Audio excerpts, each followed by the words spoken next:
back to Hope for the Caregiver. This is Peter Rosenberger. This is the show for you as a family caregiver. We're glad to have you with us.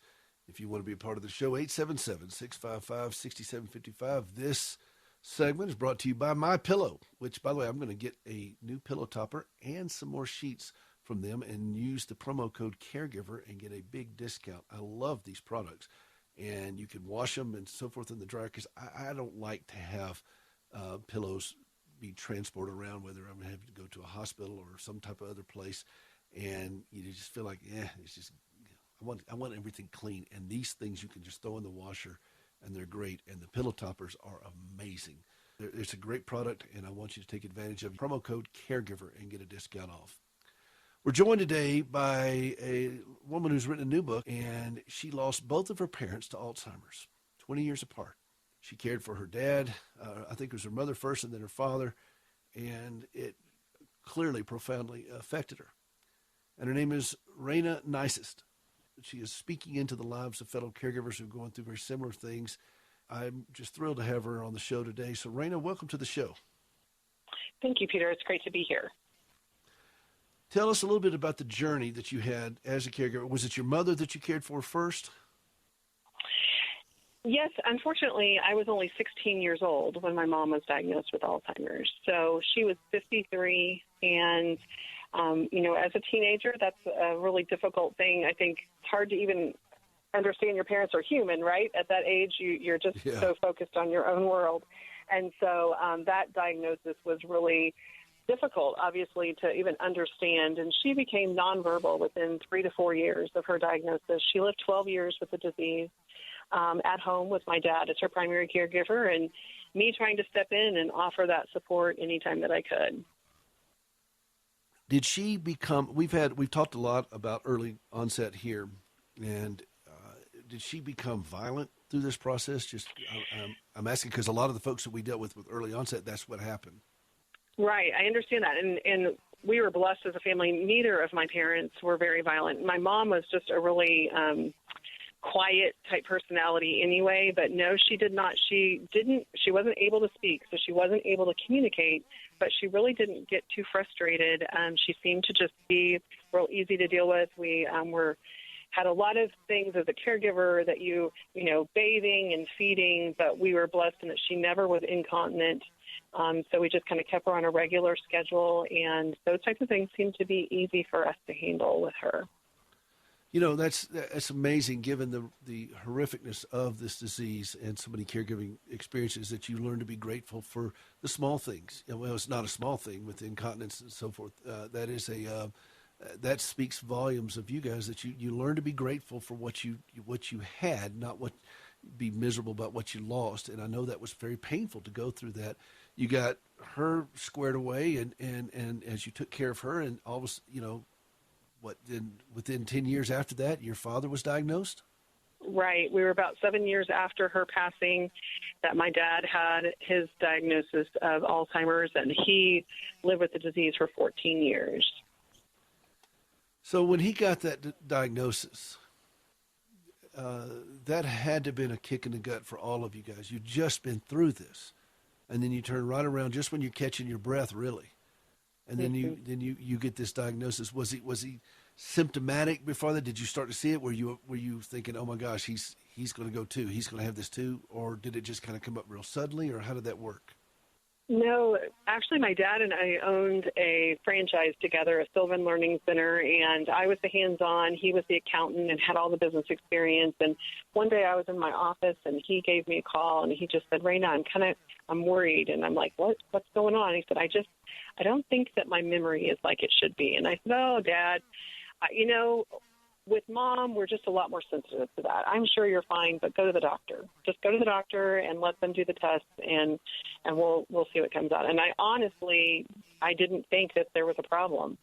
My dad was really sharp, and I think what he noticed, a lot of people don't realize with Alzheimer's, it's not just memory, it's processing. It's the ability to problem solve. And he was really sharp in that area, and I think that's what he started to see, was that he wasn't able to figure things out like he used to. And so he was concerned for himself. And unfortunately, the test results came back with some concerns. He actually started with mild cognitive impairment as the initial diagnosis, and then 50% of the people with that go on into Alzheimer's, and he was one of those that did. And it was devastating for our family.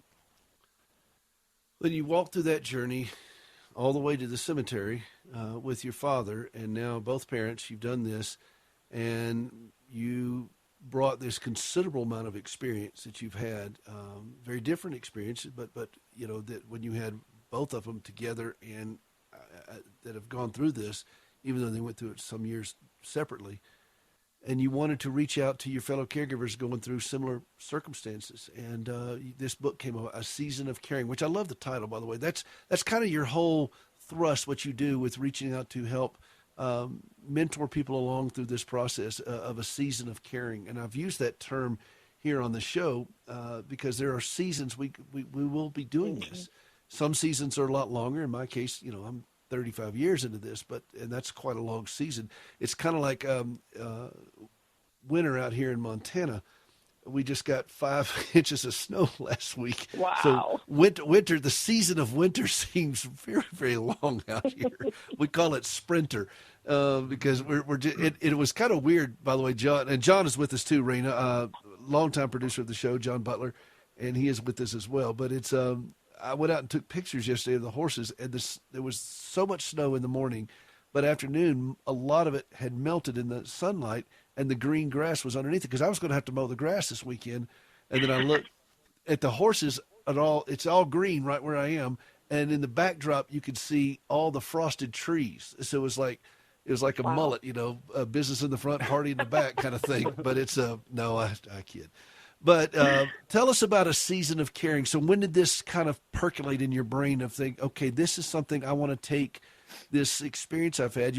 Now, are you a teacher? I was a teacher, and now I'm a certified coach. And so I was actually teaching whenever my dad got to a point that he needed the 24-hour care. And so I didn't renew my contract and went and traveled to take care of him the last 4.5 years of his life. So in his home. Now, what all did you teach? I have a reading specialist, so I spent some time in the 4th grade classroom. I did PE, and then I also worked with gifted and reading specialists. So I have a diverse background. Indeed, but that you brought all of those skills to bear and equipping other people to deal with this, and so you launched this thing called A Season of Caring. Talk a little bit about this. So A Season of Caring is my coaching practice. Actually, the name of the book is No Regrets, Hope for Your Caregiving Season. And, after my sister and I teamed together to help keep my dad in his home all the way until his passing, we had a great team of people that were around us. Multiple times I heard people say, you need to share your story of how you as a family were able to care for him in the home all the way to the end. And so, I really, as I thought about why it was different, why people were so surprised by that, I just really realized that I was able to bury my dad with no regrets. And I think that's a powerful thing to do. And the only reason why I felt like I could say that was because throughout the process, I stopped and I reflected and I really thought about how things were going, what I was doing for him, what he needed maybe that was different than what was happening. And I just really spent the time making those adjustments in that season. And I don't know that you can ever go through all of life saying, I don't regret anything ever, but if you stop in the moment and you change it, then you don't have to have a regret. And so, I really felt like the way that we were able to support my parents through that time of their lives and in that time of my life, at the same time supporting them, but also having my own life and being able to, maintain my marriage and relationships and things like that was something that I really wanted to share with people. And so I've written the book to help support others, for them just to get some ideas of things that worked for us as a family and offer some ideas on how to provide self-care for yourself, even as you're caring for your loved one. Well, I love that title, No Regrets. And I'm sorry I got that wrong. I was looking at A Season of Caring, and this is what happens when you have all this head and so little brain. John, no comments about that. It's just keep my mouth you know, shut. but John and I talk about that a lot. This is our 8th anniversary of the show is this week, and I was just mentally kind of indexing a lot of the shows that we've talked about regrets and people that are at the end of their caregiving and they're at the grave and they're just with clenched fist. They have so many regrets at the resentments and so forth. And I think that's a beautiful way that you've been able to express this. John, what are your thoughts on that? Well, about because we talk about this a lot. We know it's going to end at a grave, and hopefully it's not our own, because that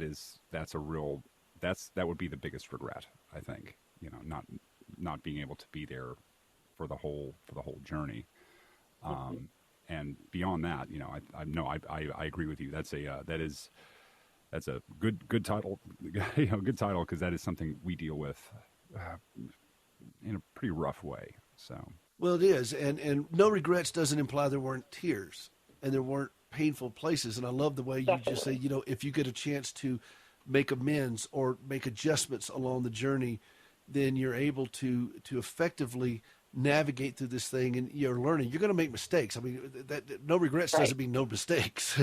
It just means that, okay, I didn't leave anything unaddressed that needed to be addressed and dealt with. And that is my hope and my prayer for myself and my fellow caregivers, is that we can navigate this thing all the way through without being tortured. Because I have seen caregivers, and I want you to talk about some that come to your mind, who are literally torturing themselves long after the grass has grown over the grave. And I know that you've encountered people like this. You can't help it if you're doing this and doing this with fellow caregivers. Talk a little bit about that, and what are some things maybe you would say to those individuals who are really putting themselves through the grinder long after the cemetery? No, I think you can offer yourself forgiveness at any point. And regrets are really about the things that you wish you had done. And I think we have to realize that we only can do what we know to do in the moment. And hindsight's always 20/20. We all know that. And so in the process, I guess what I'm always encouraging people to think about is, how can you be intentional? How can you do the best you can do right now with what you have? And if that's what you did, then there shouldn't be regret. If there are things that you wish you had done differently, you can forgive yourself for that. And I know that your loved one will forgive you too. So I think just being able to really get down to what it is that's the root of it, and really think about, is it just the emotion that you're allowing yourself to run off with, or is it really something that was, that you wish you could have done differently, that you had the ability to do something different and you could have. Thank you for speaking to that, because that is something that it's just a really rough thing that we all deal with. And we were speaking on guilt pretty much this entire show, and it's something that it can be crippling, and it's the ability to forgive oneself, which is not saying it's okay. It's just, like taking your hands off of somebody else's throat, in this case, your own. And so is there anything else that you would speak to as far as guilt is concerned, since we've been talking about that today? And again, I think the key of both guilt and regrets is really just being intentional. And so in this caregiving season, where you are right here, right now, what are you choosing? If something's not working, you can always make another choice. I think sometimes we have a tendency to think that we make one choice and that's it. We have to go that direction permanently. But really, the truth is you can make a different choice. If it's not working for your loved one, if it's not working for you, you can make a different choice. And having that understanding allows us to let go of guilt and say, okay, so that didn't work, but what can I do that will work? And I think the only way we can be intentional is by being reflective, having quiet time to ourselves to have that self-inventory and say, how am I doing? What's going well? What's not going well? What do I need? What might I need to do differently in order to get what I need? Who do I need to ask help from? All of those things are going to help us put us in a place where we can feel healthier, therefore we don't have to deal with guilt or regret. Yeah, and like the idea of being, well, just deliberation of being deliberate about things can be rather freeing, even though it's rather difficult sometimes. But no, one well put, absolutely. And I think we do have Peter back, by the way. Is that Sorry about that. Yeah, that was a little glitch in the matrix. Sorry about that, John. No, I took the red pill, but I have plenty of things in my life that I regret doing and causing. But I really respond well to what you just said, living intentionally and not haphazardly. Because I lived for many years in my caregiving journey, I was just reacting all the time. And I'm learning now to just slow down and respond and deal with it as it is right here and right now. And your words are beautiful, Rayna. And the book is called No Regrets. Where's the best place for people to go to find you? It's available in all major retailers. June 1st, it'll be in bookstores. Kindle version's available today. That's right. Give me your website real quick. aseasonofcaring.com. aseasonofcaring.com. Rayna Neises, and I am so thrilled that you came on the show today. Rayna, thank you so very much for being a part of this. This is Peter Rosenberger. We'll be right back. Have you ever struggled to trust God when lousy things happen to you? I'm Gracie Rosenberger, and in 1983, I experienced a horrific car accident leading to 80 surgeries and both legs amputated. I questioned why God allowed something so brutal to happen to me. But over time, my questions changed, and I discovered courage to trust God. That understanding, along with an appreciation for quality prosthetic limbs, led me to establish Standing with Hope. For more than a dozen years, we've been working with the government of Ghana and West Africa, equipping and training local workers to build and maintain quality prosthetic limbs for their own people. On a regular basis, we purchase and ship equipment and supplies, and with the help of inmates in a Tennessee prison, we also recycle parts from donated limbs. All of this is to point others to Christ, the source of my hope and strength. Please visit standingwithhope.com to learn more and participate in lifting others up. That's standingwithhope.com. I'm Gracie, and I am Standing with Hope.